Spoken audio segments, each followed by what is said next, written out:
is going on, YouTube universe? Welcome on into the Hip and Shoulder, where we discuss everything Australian rules football. But it's been a hot minute since we've discussed anything Australian rules football, so I do apologise for that. I haven't got my grand final review video out yet. It's been a few months since the grand final, so do we even do it? I don't even know, but today's video had to go down. It is one that I did for the very first time last year, and it is something I've been looking very much forward to this year, and that is my round 1 mock draft for the upcoming AFL draft. Big night for a lot of prospects. It might not be the deep draft that we saw last year. The talent pool might be a little bit thinner when it comes to talent overall, but that being said, there is still some immense talent to be selected over the course of the next 2 days. And later on tonight, we see the first round go down. The first 23 picks made, and I will be, in this video, outlining who I think those first 23 picks are going to be, which are probably going to be hit and miss, and I'll probably get every single one of them wrong. I think last year, I got a handful of them right. We went with Sam Lawler as the number 1 pick. I did say Richmond would end up landing Josh Smiley, Luke Traynor, Harry Armstrong, so there was some players for myself from a Richmond perspective that I got bang on. Unfortunately, everything else kind of went to shambles. At least we got the St Kilda picks right too. And we made the comment saying Ross Lyon would be stupid enough to use back-to-back picks on key defenders. And we saw Taru and we saw Trevelyan both taken to the club. So I have fun doing these. Always do. So I'm going to ask one of two things, ladies and gentlemen. Let me know in the comment section down below if you agree or disagree with the selections I make today. And also let me know, from a personal team perspective, who are you looking forward to your team potentially drafting and bringing into your club? Because it is a big night, not just for these kids getting drafted, but as AFL supporters, being able to see the next crop of talent that's going to be coming through your club is very exciting. Especially somebody that, you know, invests so much time and energy into AFL like I do on a personal level. So, without further ado, I think we dive on in. This mock draft is going to be a little bit different to last year, because last year I might have made mention of a couple of potential pick swaps, because I did say I thought North Melbourne were going to trade away pick 2 to Richmond, in which I thought Finn O'Sullivan would end up at Richmond as well. That obviously didn't happen. We're not going to do pick swaps in today's video, only because I don't want to make a fool of myself and kind of, you know, fall on my own sword. But there are talks about some swaps going down. Apparently Carlton are open to trading both of their first rounders out to get enough points to get the father-son picks that they're wanting to generate into the club. Essendon are potentially keen on moving up further in the draft. Richmond, I feel, as much as I don't want them to, could potentially split pick number 4 to get another 2 picks in this draft in the first round. If they can split number 4, which will probably be about pick 7 after academy picks are done, and they can get 2 picks in the teens and still land the first player they want with their pick 3, which is going to be about pick maybe 5 or 6, and then, you know, be able to pick up 2 players that they are still eyeballing in that teen section, I think we're kicking goals. Although I won't be doing pick swaps, I will be slotting in where I think academy bids and father-son bids are going to come into play, because ultimately that's going to shape this draft, especially early on for teams that are going to want to throw the father-son, you know, picks under the bus a little bit to try to force those clubs to play their hand a little bit earlier than they expect to. It's going to be a very bulky top 10 in the way of forcing clubs up the ladder. So much so that I think one club could potentially walk out of this draft in deficit as far as draft points go heading into next season. So with that being said, I think we dive on in and we kick it off with the number 1 pick overall, which is currently held by West Coast Eagles. I don't see them trading this pick out at all. If they're going to split a pick, maybe pick 2, the compensation pick that they got for Oscar Allen, but I don't think they trade that either. I think this year you just use your first 2 picks and hammer down the 2 best players that you can pick up. If they want to split number 2, then they open themselves up to the same possibility a Richmond or an Essendon could do here, and they can bring in extra talent, but I don't think West Coast are going to do that.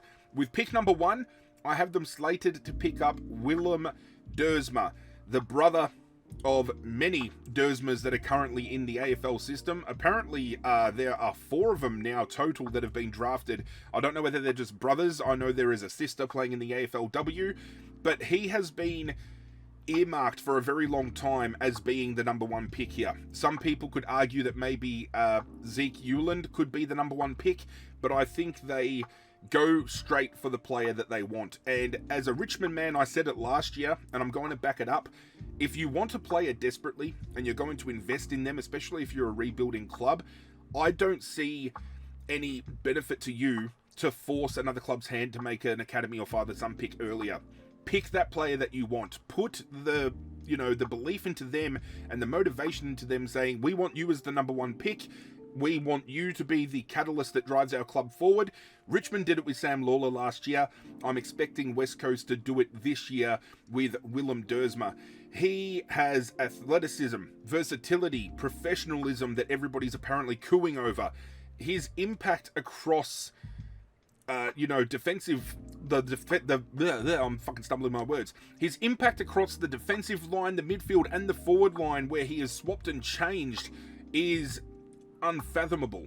He is going to add a layer of depth to West Coast that they truly need, and the instant pairing of Harley Reid and Willem Dersma straight away is a very tantalising prospect for West Coast, especially with an aging list. They're not going to have Tim Kelly forever. They're not going to have Elliot Yeo forever, especially with Elliot Yeo undergoing so many injuries. Dom Sheed has retired. We've seen in previous years other midfielders that have contributed in a big way dropping off and leaving. So West Coast are really looking to build a core unit here through this draft, I feel, that are going to carry them for the next 10 years. And this man, Willem Dersma, definitely goes pick number one. I don't see any other selections here. Pick number 2 is going to be a matched bid. I feel West Coast are going to nominate Zeke Uland, and we are going to see Gold Coast match that bid, which is going to see them part with at least 3 picks in order to come up the line to have enough points to pick this guy up. This guy is absolutely elite. He is one of the most exciting academy prospects of recent memory that the Gold Coast are going to get their hands on. They are licking their lips. They are set up so strong right now, the Gold Coast, not just with the moves they've made over recent years, and especially this year in the trade period, picking up the players they did, but being able to get access to players of this caliber, this young, they can build a future around players like this. This kid is he's an enigma. He's exciting. He's a live wire. He is somebody that can put asses into seats when it comes to bringing people down to the games. He's quick. He's tough. He's got exceptional skill around the ground, and he looms as a potential round 1 selection for the Gold Coast, which is a big call considering the list that they have now built since Damien Hardwick has gone up north. So being able to pick up a player like this, any bid is being matched, and I'm banking on West Coast to pull the trigger early enough to force Gold Coast's hand. If they don't want to go the route of nominating Zeke Uland and just want to solidify their selection by picking the first 2 players that they want and then just moving on with the draft, they could pick the man that I have slated at pick number 3 to be going to the West Coast, and that is Cooper Duff Tytler. This is a player that I personally, as a Richmond man, want Richmond to pick up, but I don't think West Coast are going to let this player pass. There are other players in this spot that West Coast could go for. They could go for somebody like a Sullivan Roby. They could go for Dyson Sharp, but I don't think they do. I think the fact that they are struggling in the ruck department for some continuity, they could afford to have a player come in that plays that hybrid forward ruck role, especially now with the rule changes coming in, that be, in between the forward 50 and the back 50, it's going to be last man, ruling. So if the opposition touches the ball and goes over, you're going to get the free kick. So gone are the throw-ins between those 2 arcs, and that means now ruckman can have the luxury, especially again with the sub-rule being dropped, of clubs now selecting 2 prominent ruckmen and having them rotate off the bench or rotating them through the forward line. You're not keyholed into only having 1 prominent ruck in your team, and Cooper Duff Tytler could be that player for West Coast. Just on pure raw athleticism, I think he ticks a lot of boxes. He can be that number 1 ruckman for them. He could be a second in command in their forward line as a key forward. They can develop this guy however they want. He possesses all the tools that a team craving this type of hybrid player could ever want. And as much as I would like to see him fall to Richmond. I think he fits needs more at West Coast than he does any other player currently. I mean, they could go for a Sharp or a Roby and solidify a core 3 in the midfield, but I think the fact that they've taken, Willem Dersma, the best midfielder in this draft, and then solidify that by taking a ruck forward, and then you've got now that key component kind of together, I think it complements those two picks perfectly, and that's how I see West Coast going down with pick number 3. Richmond have pick number 4 and 5 now due to that academy bid, and while Richmond could make a play here that forces Gold Coast up the list once more, I think Richmond used their first pick to solidify somebody that at this point in time becomes a necessity to their growing and developing list. And Richmond with pick number 4 take Xavier Taylor, an intercepting defensive unit that is ready to go. He could potentially be another round 1 starter, especially with the fact that Richmond have lost some incredible defensive talent over the last few years. Tyler Young going to West Coast, I feel they have picked up somebody who is instantly going to become one of their best defenders on their list. He is incredibly underrated. We lost Jacob Blight through delisting. Noah Bolter had a very rough year, obviously with the curfew and everything else, so does he come back into form? Nathan Broad, Nick Vlaston, they're not going to play forever. So this is a move I feel Richmond definitely have to make. Taylor here is a natural competitor with great size. He's got great balance as well, which I think is critical for somebody who loves moving the ball by foot.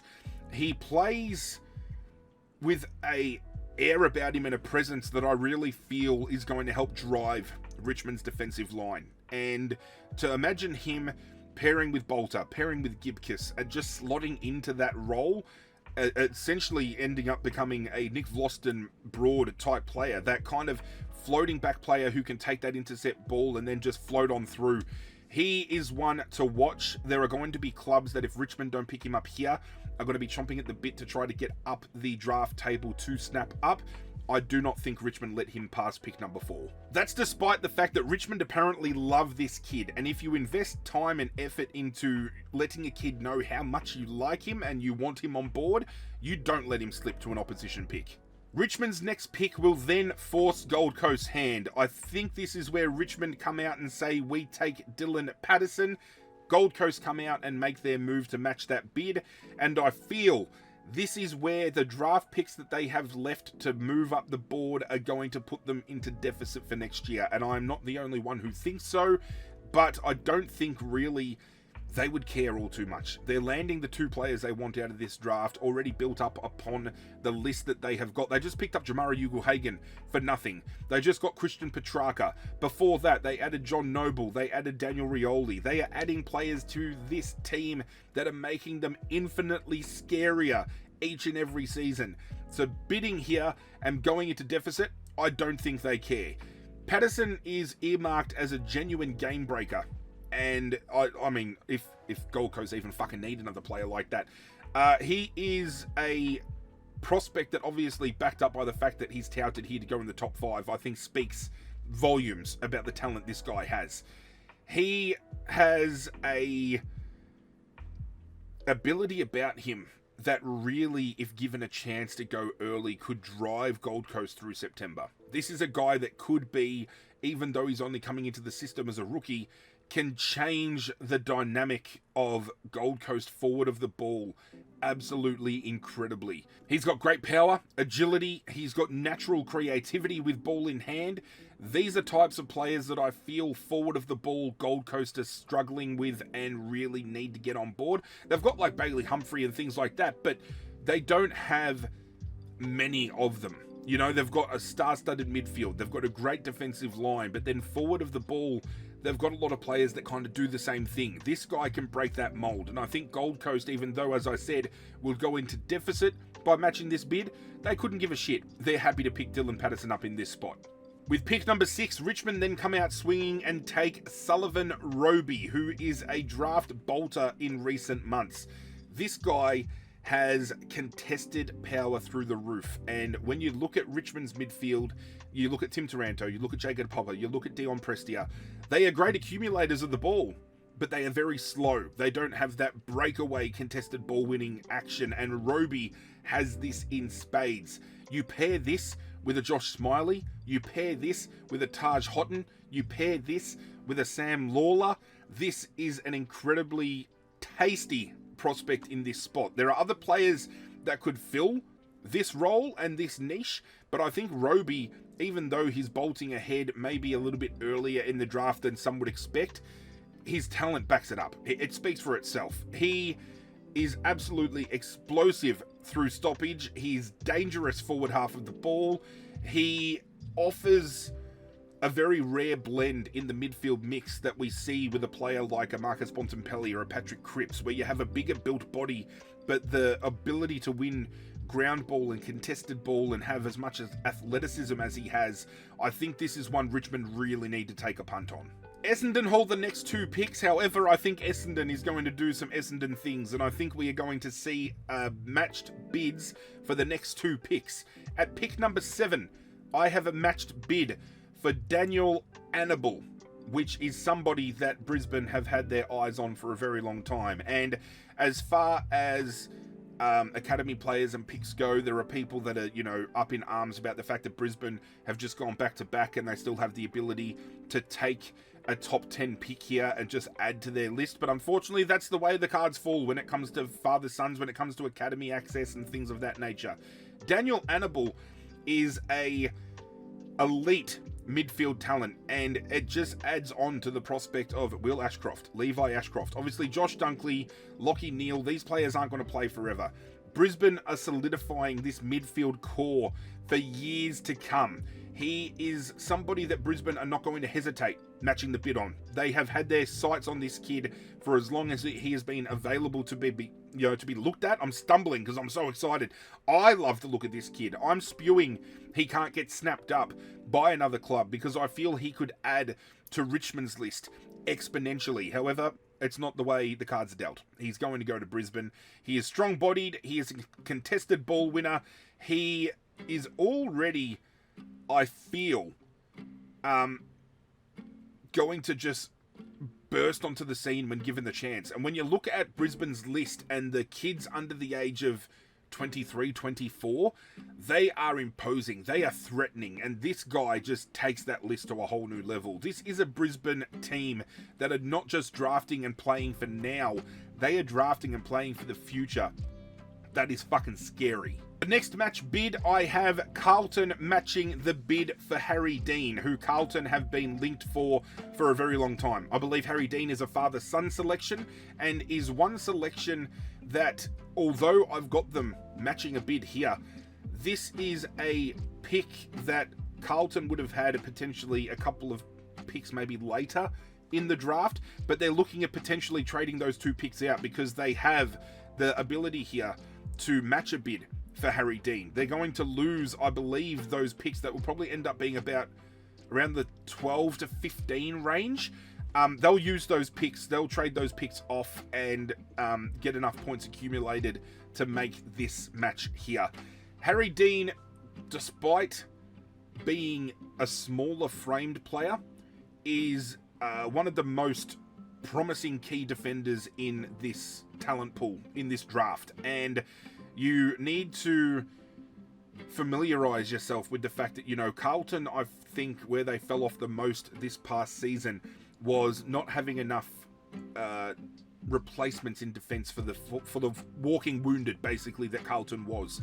This guy is incredibly composed under pressure. He is an excellent reader of play. His IQ is absolutely sensational, and he potentially could be a centre-half back kind of mould that just complements Jacob Wiedering at full back so incredibly. It's you look at the other end of the ground and you're a little bit worried that Carlton have lost Charlie Curnow and now it's going to be all about Harry Mackay. But now you look at the prospect down back of Wiedering having a tall defender who's going to come in and complement him, which will allow like a Nick Newman a little bit more freedom, which will allow somebody. I was gonna rattle some names off, and I think they fucking got delisted, so I'm gonna keep it shut. But there's plenty of players in that defensive line that could do other things. Mitch McGovern could be another one. Mitch McGovern could be somebody now that they trial up forward to help Mackay, and this player, Harry Dean, can come in and slot into that mould. I don't know whether because of his frame, if he is going to fit into their best, 23 straight away, but again, this is somebody who I feel is going to shore up Carlton's defensive line for many years to come, and they're not going to hesitate matching this bid. Essendon are now on the clock with the next 2 picks. They hold, after all those academy picks, if I've been running off my list correctly, picks 9 and 10 to round out our top 10 for the first round. With pick number 9, I have Essendon taking Dyson Sharp. This is a team, Essendon, as much as Essendon fans might not want to admit it. They are definitely going through a system right now where they are regenerating and rejuvenating their list. Zach Merritt obviously wanted to walk during the off-season. I think that's going to have flow-on effects throughout the year. They had Nick Martin, out with injury.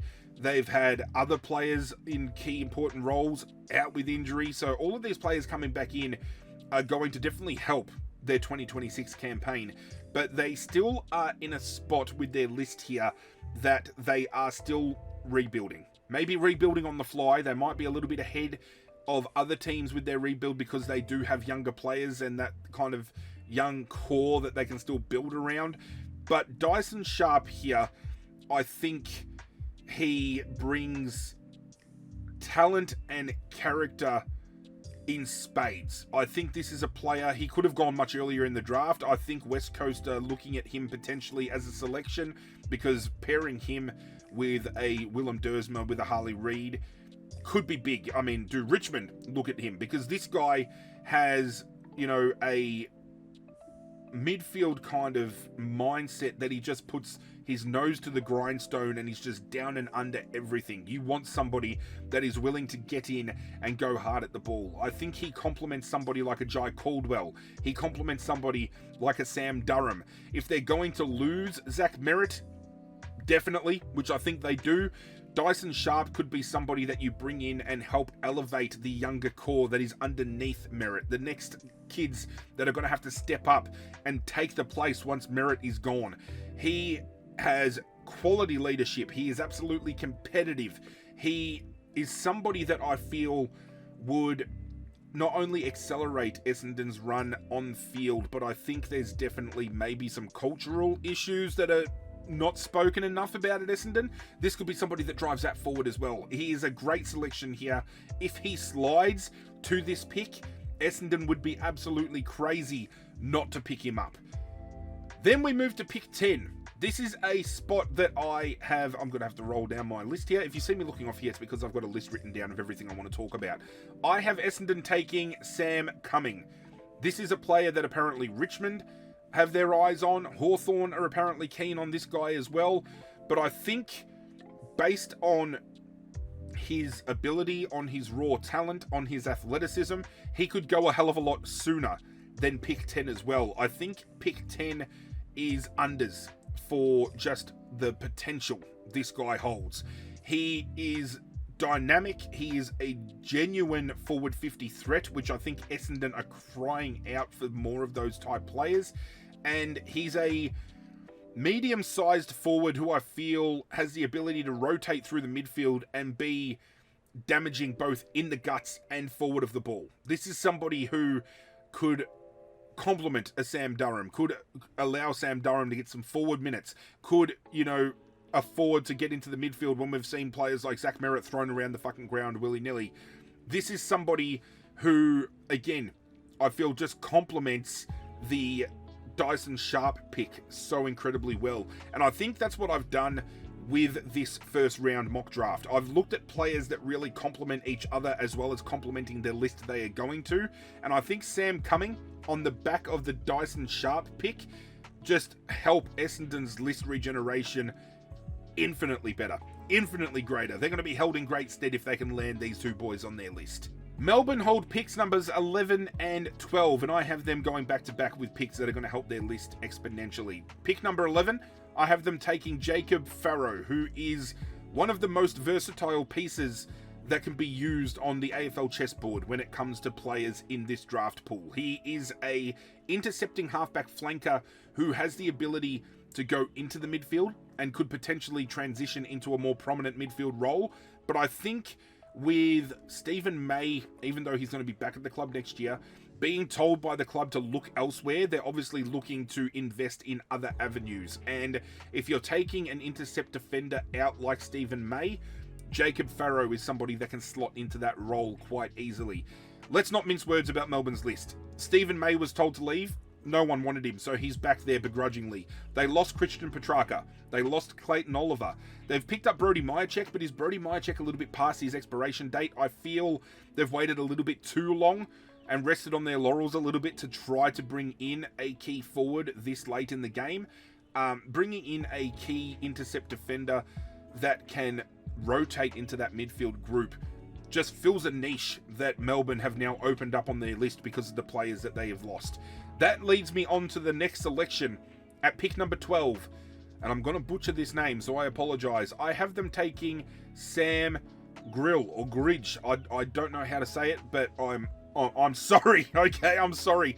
This is a player who has massive fans at Richmond, and they could look at going for this player instead of a Sullivan Roby. They could look to split their pick number 4, which would be around a pick number 7, maybe, if all the academy bids go ahead of them. They could look at picking up Sam later on in the first round. But I think he is going to be a player that Melbourne, having not been picked up at this point in time, are going to snap up so quick. And for reasons I've just mentioned. They have lost Christian Petrarca. They have lost Clayton Oliver.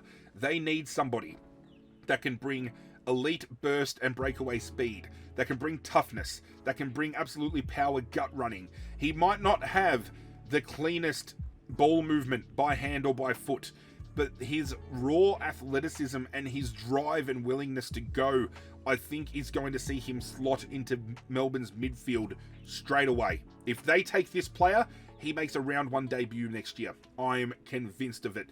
He has everything at his disposal to become an elite talent. He's got the running. He's got the tank. He just needs to build on his disposal sharpening, and you can do that with pre-seasons of work. So Sam, the grill man, ends up at Melbourne with pick number 12. Pick number 13, we move on to Hawthorn. This is a selection that I have bounced around. I think I've had 5 different names in this slot, but I've landed on Noah Hibbins-Hargreaves. He is a player who offers plenty of talent. He is a half forward who has high marking ability. He holds a lot of creativity, and we know Hawkball thrive on creativity. We know that they thrive on marking the ball high, getting the ball on long. He can link up the ground by playing as a I would say maybe a high half forward wingman, but he can go deeper into forward line if you want him to. He is an enigma. He can link up the ground. He can hit the scoreboard on his own. I think he fits Hawkball's brief so incredibly well. I could see him linking up with, players like Nick Watson, like Jack Ginnivan.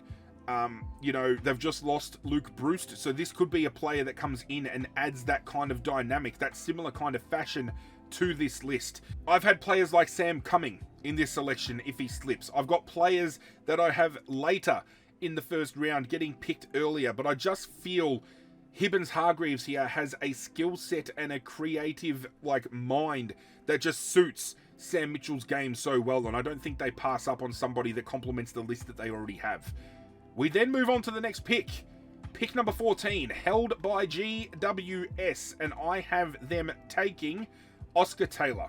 Now, Giants pride themselves on players that have elite ball use by foot, especially when rebounding off of the back half, and elite running capacity. When that orange tsunami starts going through, it is almost impossible to stop unless you have the right answers in your pocket and at your disposal.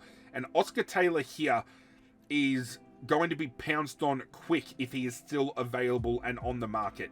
He is a smooth-moving halfback, so he complements players like Lockie Ash, Lockie Whitfield. He has driven the Eastern Rangers to much success by just his run and carry. He fits definitely the ball movement mold that GWS are trying to build with this Orange Tsunami. He slots into that incredibly well. Complements that back half. You can have him running off with a Whitfield. You can afford to maybe use and free up Lockie Ash a bit more. Maybe you see some other players in that defensive unit maybe push up the ground a little bit more because we have someone here that can connect with the ball. Do we see an Oscar Taylor picked and then maybe move up the ground a little bit in a wing running role because he has that great running presence and that great use by foot? There are players here that have others and other traits that GWS would love, similar traits that GWS would love, but I think Oscar Taylor at this pick is somebody they can't pass up because I feel forward of the ball, they are great. In the middle, they are fantastic. I feel more often than not, though, they were caught out a little bit, and on the rebound, they were a little bit slow to get things moving. So if they can build a defensive core that can help rebound that ball a lot quicker, they become one of the most threatening teams in the competition. And I think Oscar Taylor helps those players out exponentially.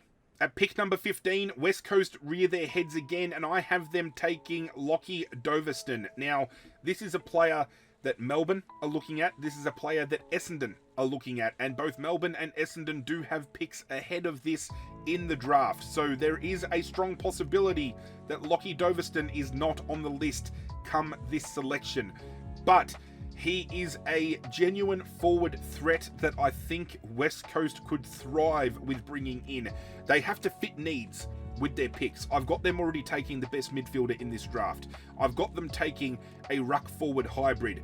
Why would you not take a player who has great ground level efficiency, has explosive speed inside 50, and can just add another dynamic that West Coast are lacking? This could be somebody who helps break the chains from half forward into that forward 50.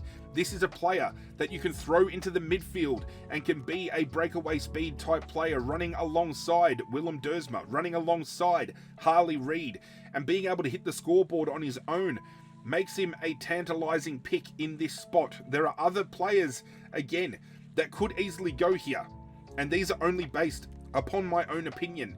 But when looking at West Coast lists and what they need, if they can pick up a genuine gun midfielder, they pick up a genuine ruckman, they then pick up a game-changing forward, they are filling gaps in their list quickly. And this is going to help breathe new life into this rebuild that we have seen them doing for years and years and years. They could finally get a leg up by making the right decisions here. And I feel taking Lockie Doverston at pick number 15 is the best move they can make. We then move to pick number 16, which is Carlton. And this is a pick, again, that I had many players bouncing around, but I landed on Mitch Marsh. This is a tall key forward that I think fills the gap that Charlie Curnow has left. He's earmarked, apparently strongly linked to Geelong, and obviously no Tom Hawkins at Geelong anymore. Jeremy Cameron's not going to play there forever, so bringing in somebody like a Mitch Marsh to the Cattery makes sense. But it makes more sense now that Carlton are standing on one leg with only having Harry Mackay as their more prominent full forward, their more prominent key forward. Mitch Marsh has very smart and strong leading lanes, which I think is what hampered Curnow and Mackay so much so. You just had them just clashing. They were running into the same leads. They were making the same lanes. This could add a little bit of diversity because we could have two key forwards running in opposite directions. Can you fucking believe it?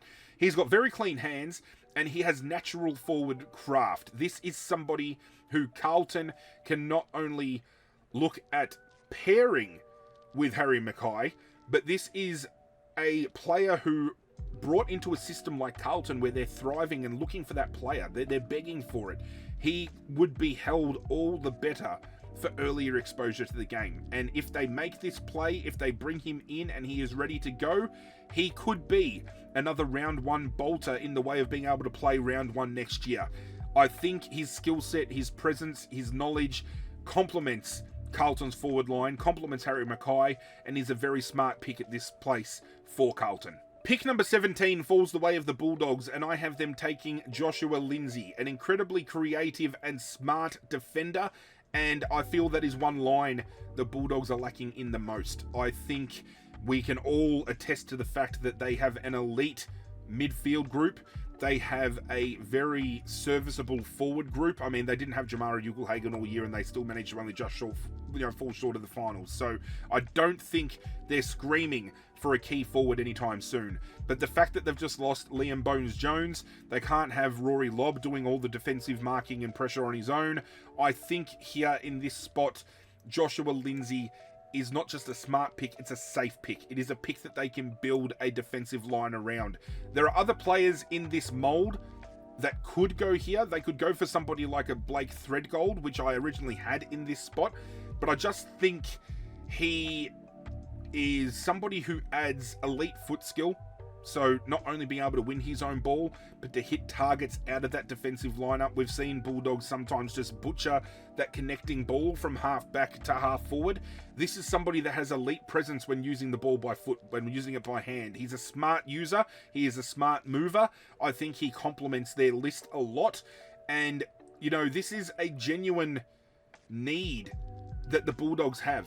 The Bulldogs are a top-tier side. We can't deny that. And when a top-tier side has a need and a niche to be filled and somebody comes knocking, they need to take a player like this. And if they pass up this player at this spot, because I feel sliding down to pick 17 is a bit of a slide. He should go a lot earlier than that, in my personal opinion. But if he slides to 17 and they don't take him here, somebody else will take him with the next pick.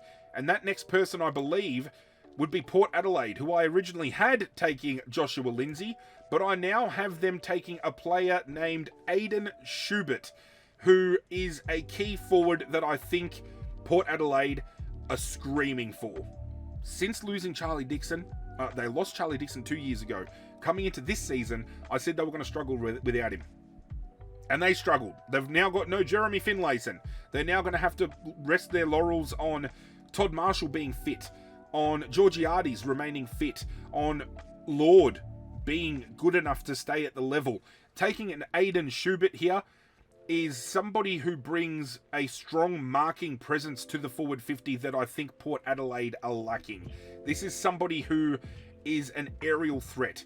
Marking the ball above head is his strong suit, and I think that is something they have missed last year, especially with this year, if you look at it, whichever way you want to look at it. Since Charlie Dixon leaving, they have missed somebody who can just clunk a fucking football, and he just complements these other young forwards in this list so incredibly well. I think compliment is my word of the video, but he's somebody who not only is powerful overhead, he's got that aerial prowess about him.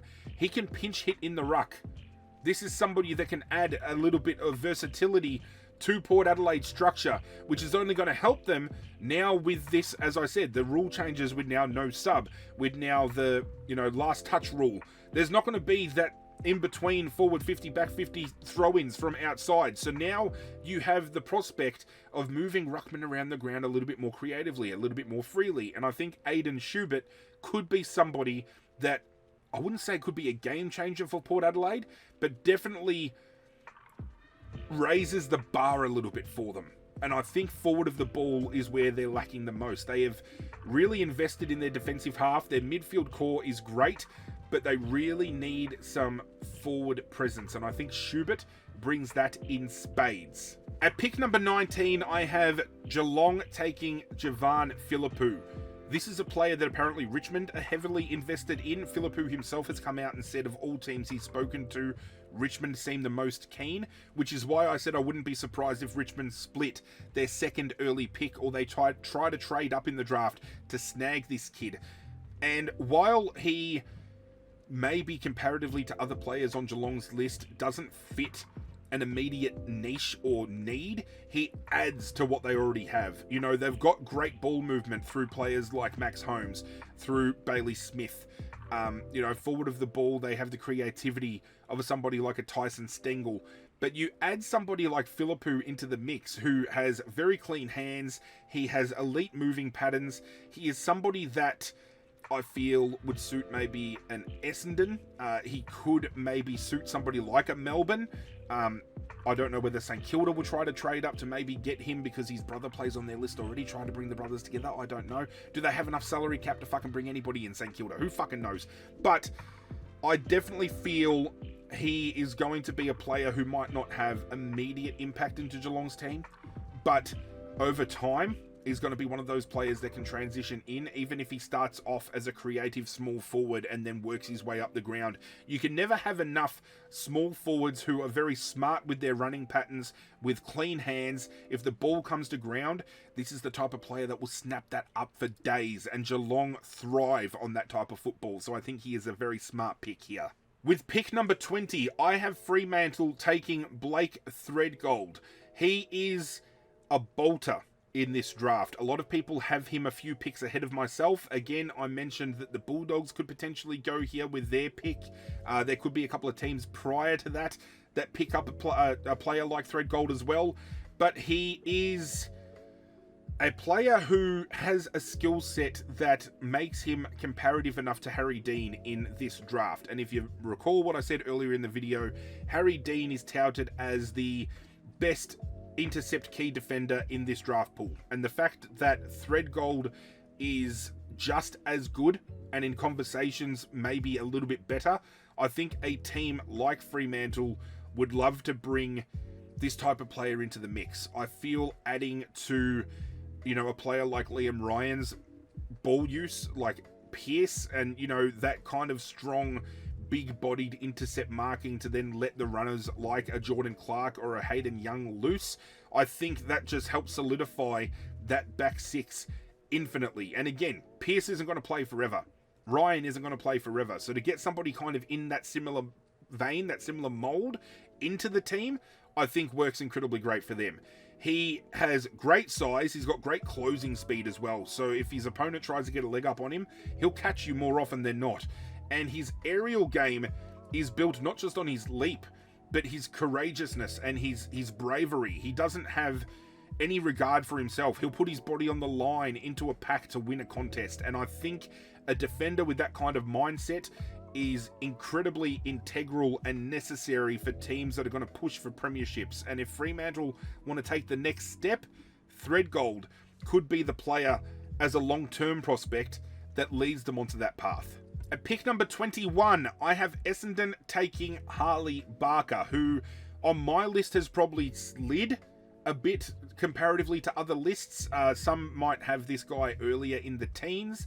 But let's face it, Essendon are a ways off of playing finals, I personally feel anyway. I think there's going to be discourse with how Zach Merritt acted during this off-season. I think that's going to poison the club a little bit as the year goes on, despite what anyone else wants to try to say. But with their list being in a rejuvenation kind of period, I feel Essendon can still go into this draft and take a long-term approach. They don't have to look for players that fill immediate needs because they're going to be winning finals and pushing for a cup. This is a team who can invest in a player that's going to be integral to their future. And Harley Barker is a player in that very same vein. He is a tall wingman who has very strong marking ability. He's got great ball use. He has serious running power. And I think on the outside, having somebody similar build to like a Will Setterfield in the way he plays could be complementary to their team. I mean, I think they've just delisted Will Setterfield, if I'm not mistaken. So to bring somebody in, I believe this guy's done an ACL, which is why I've pushed him down the list a little bit. So you're going to be drafting this kid knowing that there's going to be a recovery period for him. But if you invest time into somebody that has talent like Harley Barker has, it could be a risk versus reward scenario. And if Essendon are wanted to be taken seriously, if they want to bring in players that are going to be the future for the club, bring in Barker, back him in during his recovery, and then give him the chance to thrive when the time is ready. Pick number 22, the final pick of the first round of the AFL Draft. I have Hawthorn with an unmatched bid taking Adam Swede. And again, if I butchered that surname, I apologise. This is a player who Essendon have the ability to match the bid of, but I think with Essendon taking the players they already have, Essendon don't need to take this bid. They can look elsewhere. He is a strong-bodied, defensive-minded player who can both play as a midfielder and a forward. And again, it's one of those prospects that just adds to the earlier pick that I had for Hawthorn. It also adds to the fact that with James Worpel now missing out of that midfield group, you bring in somebody like this who has the ability to run through the midfield, can be damaging for the ball half forward, just complements this hawk ball mentality, the ball movement, the carrying. He is a two-way player who I think fits very comfortably into Hawthorn's blueprint, and I think Sam Mitchell is very smart with the way he drafts. He always looks for players who fits his mold, not just somebody who complements certain roles or if they need a player to fit in a hole here or there, but he finds somebody who he believes will adapt to his gameplay the best. And I think Adam Swede, with the final pick in the round 1 of the AFL draft, absolutely banging selection. And that will be the end of night 1.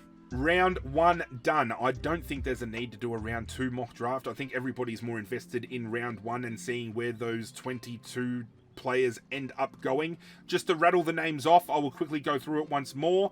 Pick number 1, West Coast take Willem Dersma. Pick number 2, the Gold Coast take Zeke Uland. Pick number 3, West Coast take Cooper Duff Teitler. Pick number 4, Richmond take Xavier Taylor. Pick number 5, the Gold Coast take Dylan Patterson. Pick number 6, Richmond take Sullivan Roby. Pick number 7, Brisbane take Daniel Annabelle. Pick number 8, Carlton take Harry Dean. Pick number 9 and 10, Essendon take Dyson Sharp and Sam Cumming. Picks number 11 and 12, Melbourne take Jacob Farrow and Sam Grill or Grilge. Pick number 13, Hawthorn take Noah Hibbins Hargreaves. Pick number 14, GWS take Oscar Taylor. Pick number 15, West Coast take Lockie Doverston. Pick number 16, Carlton take Mitch March. Pick number 17, Western Bulldogs take Joshua Lindsay. Pick number 18, Port Adelaide take Aidan Schubert. Pick number 19, Geelong take Javen Philippou. Pick number 20, Fremantle take Blake Threadgold. Pick number 21, Essendon take Harley Barker. And pick 22, Hawthorn take Adam Swede. And with that, that is it for the mock draft. Again, if you agree, if you disagree, if you think there should be players in there that I haven't featured, if you think there's players that I've taken too early, if I've left too late, let me know your thoughts in the comment section down below. It is always completely my opinion when it comes to things like this. I just try to ground it in my own interpretations and meanings and decision-making processes. So it's not always going to align with yours at home. Let me know if you agree or you disagree. And again, if you follow the AFL, if you're invested in this draft, if you are very keen to see who your team is going to bring in for the future, let me know in the comment section down below who you would like to see your team draft. Let's have a conversation about it. That is it for today's video. Do hope you guys enjoyed.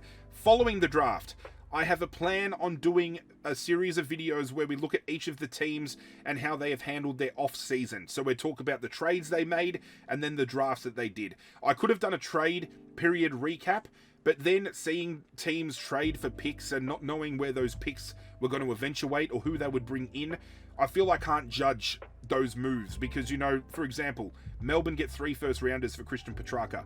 Melbourne now need to use those first 3-rounders in a smart and effective way. Can I give them a passing mark or a bigger mark if they fumble those picks? No, I can't. So it's better to sit here and see who they're going to pick up first before I make those decisions. So do keep your eyes out for that. Grand final review, if you want it, let me know. I'm still happy to do it. And then transitioning into the new year, it is time to get down and dirty. I might jump finally and get that podcast going, get some people involved. We'll just talk about footy over the off season. We will get some other things going as well. We'll do some tier ranking. We will do, you know, different discussion videos about maybe the rule changes and things of that nature. And as always, if there's content you would like to see, let me know about it as well. Do leave a like on the video if you enjoyed. Hit that subscribe button if you're new around here and you want to get on board the community we are building together. But that's it from me, guys. I'm out of here. And as always, I will catch you guys next time.